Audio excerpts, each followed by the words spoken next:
It is draft day finally, and on today's show, we're going to be making our final predictions for who we think the Chargers are going to take with the 17th overall pick, if we think they're even going to stay at the 17th overall pick, and the best and worst ways the draft could fall to the Chargers in round one.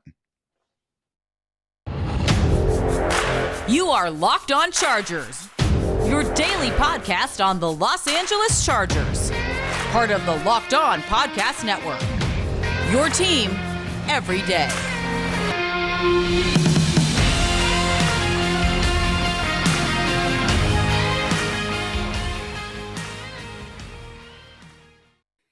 What is up, and welcome into the Locked On Chargers podcast. I'm your host, Daniel Wade, joined as always by my co-host, David Droegemeier, and we've been covering the Chargers for over 6 seasons together, but this is our 5th season as the host of the Locked On Chargers podcast, bringing you your team every day. Thank you guys for making us your first listen on this all-important draft day for the Chargers picking tonight in the first round. To make sure you never miss big shows like this, and to make sure you don't miss our reaction tonight after the 17th overall pick, if that's where they're at. Make sure you subscribe to the Locked On Chargers YouTube channel because we will be going on there. And also follow the show for free on all platforms, wherever you get your podcast from, Apple Podcasts, Spotify, you name it. But David, it's time to put our money where our mouths are because we have to make our final predictions for where we think the Chargers are going to go with the 17th overall pick, whether we like it or not, and also make our final predictions on if we think the Chargers are going to trade from the 17th overall pick or if we think they're going to stay put. We're also going to get into the best and worst case scenarios for the Chargers in round one, how things could play out in front of them. There's one really dastardly, very much a nightmare scenario of how things could play out based on how we like some of the guys that we think the Chargers could target in the first round. So that's what we're going to get into in round two.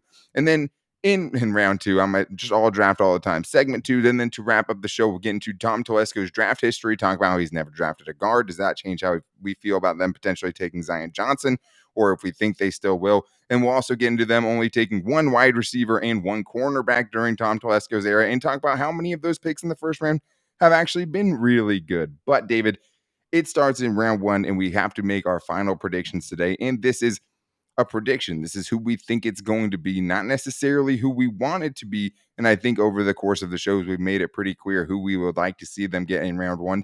And we've also backed up the fact of we think there will be one of those good players that will get to the 17th pick that you would feel good about taking there. Obviously, things can change, especially in a draft that doesn't have a lot of quarterbacks potentially going ahead of you. And that's going to be part of the best and worst case scenarios for the Chargers. But David, when it all is said and done, once the Chargers go up to the podium, who do you think is going to be the pick tonight at 17? Yeah, Daniel, I think this is a scenario for me that I do not think they are going to get the player that we all want them to get. I just have a very bad feeling or just an uneasy feeling that the board is going to set up to where the Chargers are going to take Trevor Penning. Out of Northern Iowa. I think that, that's just one of those scenarios where, obviously you always want them to get the best player on your board and, you want them to draft the guys that you're always high on, but unfortunately it doesn't always work out that way. And I think this is a situation, especially after last year where the board in the first couple of rounds just fell so perfectly to the Chargers. You cannot expect that to happen in every draft. It's just not realistic. That is why I do think they will take Trevor Penning. And I think that's going to obviously upset a lot of people if it ends up going that way. And I'm glad that's who you decided to take, or at least that's who you think that they're going to take, just because that is someone that we haven't been high on, right? And I think in your scenario, though, are you saying that probably most of the guys you have liked are going to be gone? Or do you think they would just take like Trevor Penning over, some of those other picks that we have picked there, like Zion Johnson? Like, you think they would pick him over Zion Johnson? Probably, I would say, just based on positional value. But that is tough, David. And I think the one thing that we have seen, though, and we have to keep in mind, obviously, is, guys can get better. Duke Manyweather, the offensive line guru that's worked with Rashawn Slater and is currently working with Trey Pipkins, has said that he's fixed some of the issues for Trevor Penning. And you have to hope. But I think the biggest thing with Trevor Penning, I'm not saying I don't think he could be a good tackle eventually, right? I think he could be. But the biggest problem I have with that pick this year, and maybe he'll be much improved and maybe it's not as much of an issue now, is that you, in a very, very important season where you're expected to make a deep playoff run, are going to have to live with the bumps and bruises that come along with drafting a player who might be a little bit raw and not ready to go. And it also just kind of seems like a reach. It does. And I mean, just to go over real quickly what Trevor Penning brings to the table. I mean, the guy's gigantic, 6'7", 320 plus pounds. He's just hard to get around. I mean, he's one of those tackles that, you feel like you have to travel a great distance to get around the guy. And he's nasty. I mean, he has that temperament Yeah. that you love. I mean, he mauls people in the running game, and he's looking to finish people with violent intentions. Like, it's very, very clear. He also is very strong. I mean, he does have good functional strength. He can stymie a bull rush. But the things that give you a lot of pause are, he really has issues with the inside moves, Daniel, and the speed rushers, at least on tape, repeatedly gave him problems. So those are things that give you, it makes you very uncomfortable when we're talking about the right tackle position, the guy that's going to try to step in and improve upon what Storm Norton did last year. And Trevor Penning, at least the version that we've seen right now on tape, I don't know how confident you can be that he can step in right now and be that upgrade, at least in year one. Well, and like the thing is I think that's obviously a pretty low bar, right? And I think a lot of people will be surprised to hear you say you don't think Trevor Penning can outplay Storm Norton. But like even hypothetically speaking, like even if he outplays Storm Norton, right? Yeah. Marginally, Right. not significantly, like not a Pro Bowl player, not an All Pro or anything like that. Just he's a little bit better than Storm Norton is. Is that worth your first round pick? Like Not I at think there's a all. lot of gray area in between those things. But let's get into my first round pick, who I think it is going to be. It seems like Tom Telesco loves skill position players, right? Yeah. And the only position he's drafted twice is offensive tackle in his entire, career as the Chargers GM. But it Sounds like does seem like corner and wide receiver are both very much on the board. And we'll talk about a little bit like about that later. And I do think that just because something is the biggest need doesn't necessarily mean that's the way Tom Telesco is going to go. yeah. But historically, usually who he takes in the first round is at a big position of need for the team in that year, right? And you're hoping they don't force it with someone like Trevor Penning. I'm going to keep an optimistic mind and say that hopefully they just try to take the best player available there. And I think one of the best player available there tomorrow or tonight, as we're recording this the night before, I think it's going to be Chris Olave, and I think that's going to be the pick. I do think there is still a good Okay. chance that he falls to the Chargers at 17. And I think when you're getting someone who's an obvious upgrade for you as far as a deep threat and also just brings you so much as far as a clean prospect that I just think is going to be a good player. I don't know how high they have receiver on their list of players they would take in the first round. I don't know how high they have Chris Olave, but I just think that for this position group for the Chargers, you have a guy who's an easy separator that's going to make an easy target for Justin Herbert and something he doesn't have to think a lot about, right? He's open. I'm throwing him the ball. And I think he's just one of the more underrated deep threats. Like I think he's getting slept on 4.39 speed, probably the best ball tracker in this class.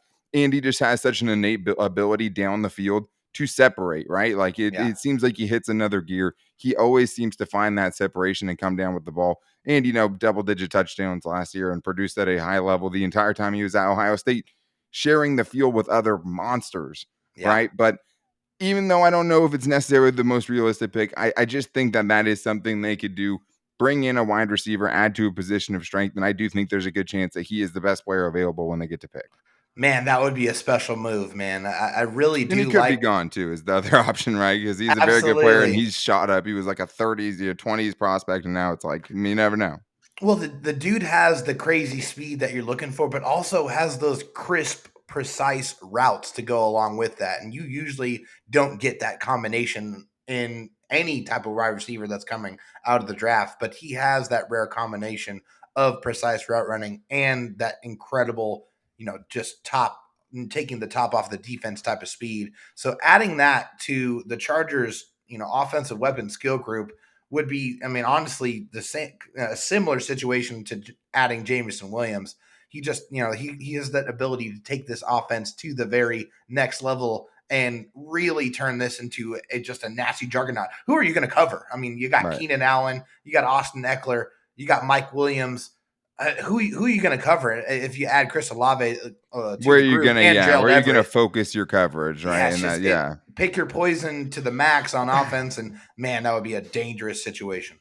It would, and I would love it. And so maybe my bias is sneaking in there a little bit. I do think corner and receiver are very much in play, but a lot of Yeah. it is just going to have to depend on who is there at that pick. And I mean, it could go a lot of different ways, but me and David did come up with the nightmare scenario that we hope does not happen, and also maybe a best case scenario for the Chargers in round one. And we're going to get into that coming up right after this. But I do think it would be just such a great move for the Chargers to bring in someone like Chris Olave. And I still like the idea of taking a wide receiver, and even if it's not the biggest need, and I think they would still do it because they like taking skill position players.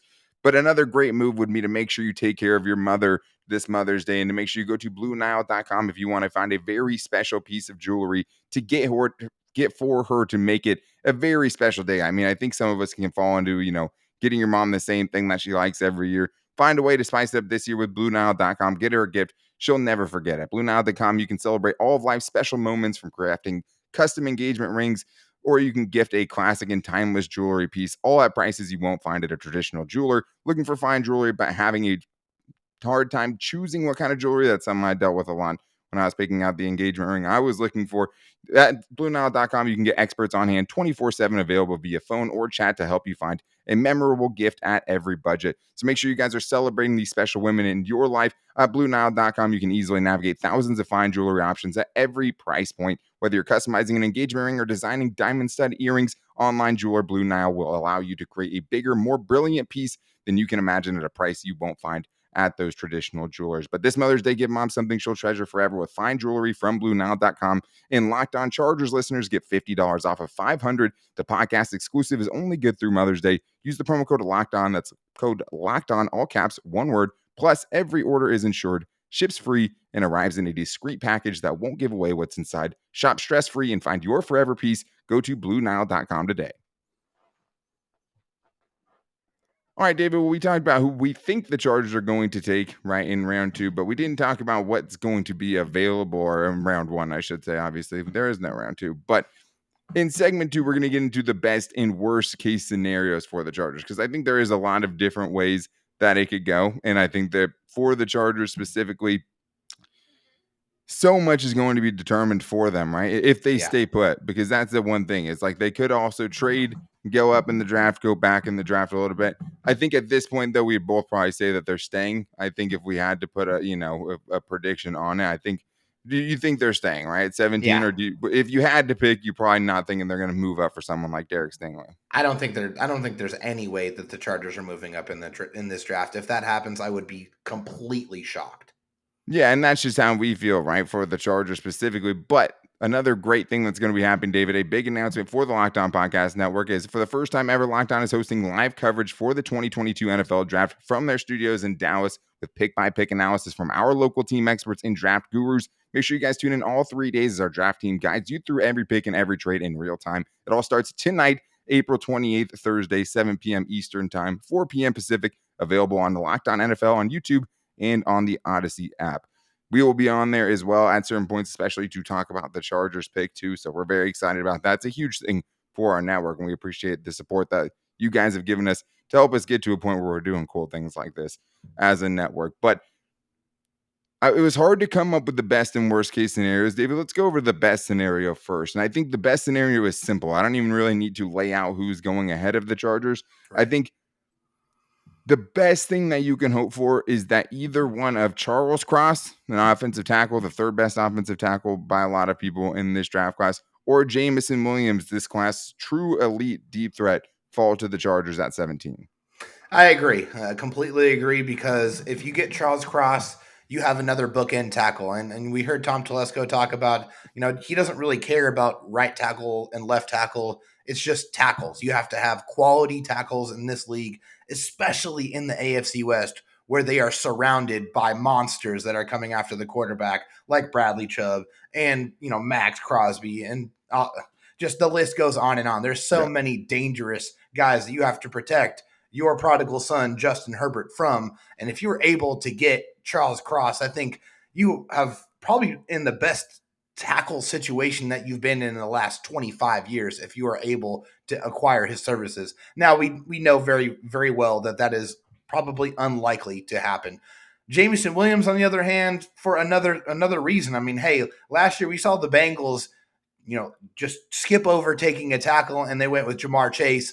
And all of us thought that they were crazy after what happened to Joe Burrow. But look what happened. The Bengals found themselves in the Super Bowl after taking one of the most electrifying rookie wide receivers of the last 10 years. And I'm not saying Jameson Williams is going to be that, but man, that guy is special. He has that stop and start ability, that incredible deep speed, and the ability to just take the football and absolutely go to the house. And there's very few athletes in this draft that possess a similar skill set and ability that Jameson Williams has. Yeah, and it's just so tantalizing to hook him up with Justin Herbert, that arm Yes. and that speed and that ability, and just what this offense really lacks the most, which is speed at wide receiver, a deep threat Yeah. at wide receiver, yards after the catch at wide receiver, which you would bring all of those, which is why I think it's so appealing there. And that pick to get either of those guys, you can easily argue they are the best available. Obviously, you don't know who Oh, else yeah. is going to be there, but like if either of those two fall, they're more than likely going to be the best player available and your biggest need, which is something you've been able to do with someone like Rashawn Slater, or even when you go back to a Joey Bosa or Derwin James or Justin Herbert Yeah. was easily the best player available there when they decided to take him at 6, and it all just matched up because they had a need there too. You just don't Yeah. want them to force it. Right. You might have to force something if this next scenario comes to fruition, David. And Yeah. this is the worst scenario for the Chargers, I think. So at first, it just starts with no quarterbacks are going in front of you, right? Yeah. That's what it starts with. If no quarterbacks go in front of the Chargers, that's a bad thing for them because it means more Very. players they would have taken are going, obviously. Right. These are the picks before the Chargers, I think, that would make it the worst for us, the way we feel about guys. The top 4 edge rushers are gone: Hutchinson, Thibodeau, Jermaine Johnson, Trayvon Walker. The top 3 offensive tackles before Penning are gone: Okwonu, Evan Neal, Charles Cross. The top 3 cornerbacks are gone: Sauce, Stingley, McDuffie. And then outside of that, receivers, Chris Olave is gone, so my pick would be gone. Jameson Williams. Garrett Wilson is also gone. Safety Kyle Hamilton doesn't fall all the way to you because that might just be too good of a value to pass up. Offensive guard Zion Johnson gets taken by some smart team ahead of the Chargers, or Jordan Davis gets picked. And obviously, yeah, we haven't been the highest on Jordan Davis, but when you're talking about the worst case scenario, this is what that leaves. Drake London, who's not really a fit, even though he's a really good wide receiver, not a fit for what the Chargers need because of the redundancy with his skill set and Mike Williams. Yep. Then you're going to a guy like Treylon Burks who's falled, right? You go to Trevor Penning is now one of those guys. George Karlaftis is an interesting one. And then, or you go the next best interior offensive lineman in Kenyon Green. I think those are probably the most realistic situations, David, or the best options at that point. Yeah. But it's hard to say how they would go because that would be a tough one at that point.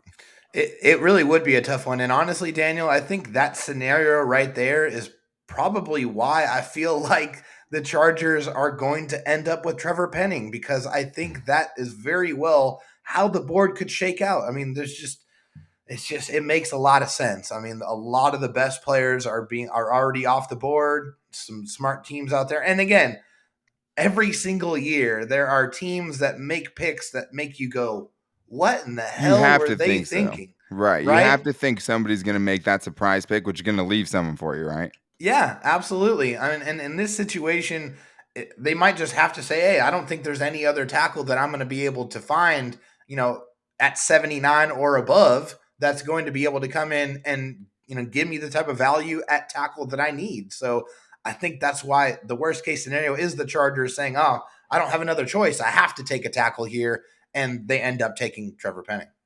Yeah, well, and I mean, at 17, more than likely you're not going to get the best player at your position, right? Zion Johnson obviously brings that he's gone in this scenario, but that's the hard thing about this. You're taking the 4th receiver, right? You're taking the 4th cornerback. So in this case, maybe Kyer Elam, right? Maybe someone else, Andrew Booth Jr., depending on how they feel about him. You don't want to always take maybe that player is the best player available. And it is like there are some really good corners in this draft, and there's some very polarizing opinions on those corners, but it's just hard to imagine that you're all going to get something you really need or something that can really bring something special to your team without with how this falls to the Chargers here. I still think, though, at the same time, David, like George Karlaftis is a good player. Like I could still get excited about Treylon Burks because a lot of that was due to his testing, not necessarily on his film. Right. Daxton Hill is another guy, a super player that just doesn't fall at a huge positional need for the Chargers. Right. And in in the case of, Kenyon Green, it's like, yeah, it's still probably going to be a good offensive lineman. Like a corner, Kyer Elam. It just feels like a tremendous reach at 17.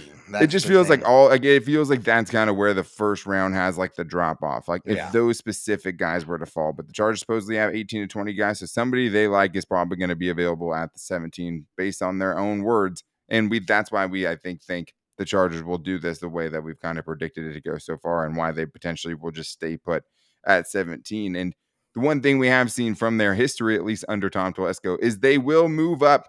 But has moving up worked? And how many of Tom Telesco's famous first round picks, because that's definitely what he's known for, actually really worked out?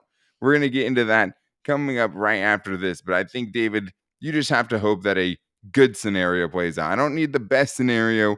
I don't want the nightmare scenario by any means, but I would bet that one of the players that we really like is going to be there. But if you guys want to place your bets on the NFL draft, the place to go is betonline.net, guys, because of all the great props you guys can go do there. I'm going to be all over it because you can bet on who you think the number one overall pick is going to be. It's minus 350 for Trayvon Walker. Where did that come from? You can bet on the first order or the first three picks and really get some great odds there. If you can nail those first three picks at betonline.net, you will be paid handsomely for it. And there's a ton of other great props as well. Who's going to be the first wide receiver taken? Who's going to be the first corner taken? All at betonline.net. The draft is already fun, but you're probably only going to be caring about one pick in the first round. The best way to spice up the rest of the draft is by going to betonline.net, seeing all the great props they have available for you guys tonight on the first night, a very exciting night. And it can be even more exciting if you win some money and get in on the prop bets that betonline.net has going on right now. I love prop bets. Super Bowl, the draft, give me all of it. And there's so many good ones to choose from, but it's not just football. Obviously, you can go basketball, you can go baseball, which is back now. You can go UFC on the weekends. You can even get your favorite Vegas casino games or esports at BetOnline. So head to the website or use your mobile device today to learn more about the trends and the action at BetOnline, where the game starts. All right, David. Well, now it's time to get into the history and learning from Tom Telesco's past. And I think the one thing we talked about during this conversation is just, we know that Tom Telesco is influenced, and it seems like more and more influenced by who his head coach is, and is kind of involved to have a very symbiotic relationship by the time the Brandon Staley got here. And credit to him, kudos to him. Yeah. So it's hard to say, that all of these things will have a direct impact on how things play out tonight. But I think there's some very interesting parts of this, David. If you're looking at the Chargers' first-round picks since Tom Telesco took over, and he's had 9 draft classes and 10 first-round picks because the Chargers traded back up to Kenneth Murray. And this is how it's played out, David, because we know we've always said Tom Telesco is really good in the first round. Probably at most, there's 6 guys that you can say out of his 10 picks that were good picks that you can't really argue. And one of those is even kind of debatable in Melvin Gordon. But this is how I kind of have it on here. I mean, Melvin Gordon was fine, right? I guess it's what your expectations, but you also traded up for him. So that's the other thing. But when you're looking at who they've taken, DJ Fluker, Jason Verrett, Melvin Gordon, Joey Bosa, Mike Williams, Derwin James, Jerry Tillery, Herbert, Murray, and Slater. I have it like this, because I think the thing is it's not that Tom Telesco is hit on every first round pick. It's the amount of elite picks he's came out of in the first round, right? And I think that's kind of where he gets the praise for, is just the Joey Bosa pick. That's an elite player. Yes. Multi-time Pro Bowl player. Justin Herbert, you nailed the pick, even at a position, and it was a guy that not everyone saw coming, which makes you look even better. Quarterback. Exactly. The most important position you hit on the year after your other Hall of Fame quarterback left. Yes. That's an elite pick. Rashawn Slater, even after one season, I'm calling it now. The race is over. Elite pick. He was an All-Pro. Was the only guy to take a vote away from Trent Williams. That's a big win. That's an elite pick. And Derwin James, an All-Pro once his rookie season, borderline All-Pro last season, and others receiving votes. And just an all-time great player and great leader. Checks out in every way except for the medicals, and even that he seems to have gotten. That's going a lot better than it was at one point. We've actually get to see him on the field healthy more and really get to see how good of a player he is. The good picks, I'm doing air quotes for the podcast audience, Mike Williams and Melvin Gordon. Mike Williams better than Melvin Gordon, obviously. Definitely. I mean, that's just the category. Melvin Gordon was fine. He was a good running back. Obviously, and Eric Armstead goes 2 picks later. Obviously, hindsight is 20/20. But always, it wasn't a total bust. It's not a guy you look at and you're like, that just did not work out at all. No. So that's 6 out of the 10. And then didn't or hasn't worked out. Jason Verrett, I have a hard time putting in here just because he was such a good player. He was an all-pro type of player. He couldn't stay healthy. So, you got the talent right. Yeah. The injuries just derailed it for you. Killed him.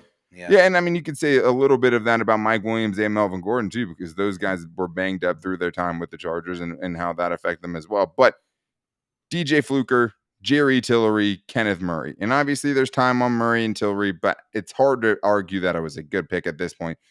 Those two and Murray and Tillery were later, right? I mean, those are both in the 20s. Right. And Tillery obviously being 28, and the lower you get, like the harder it is. But yeah, I mean, David, most of them have been good picks, but it's really the elite ones that I think give Tom the pedigree that he has, I guess. Yeah, absolutely. I mean, hey, those guys, they're not just good players. They're elite on any team. I mean, you put them on any team in the league, and they are going to make the players that are around them better quality football players. Joey Bosa can dominate on any football team. Same thing with Derwin James. Probably all top 5 players at their position, or at least borderline, at least arguably. Derwin James definitely is. Joey Bosa is right there. Herbert is right there. Yeah. Slater is 100%.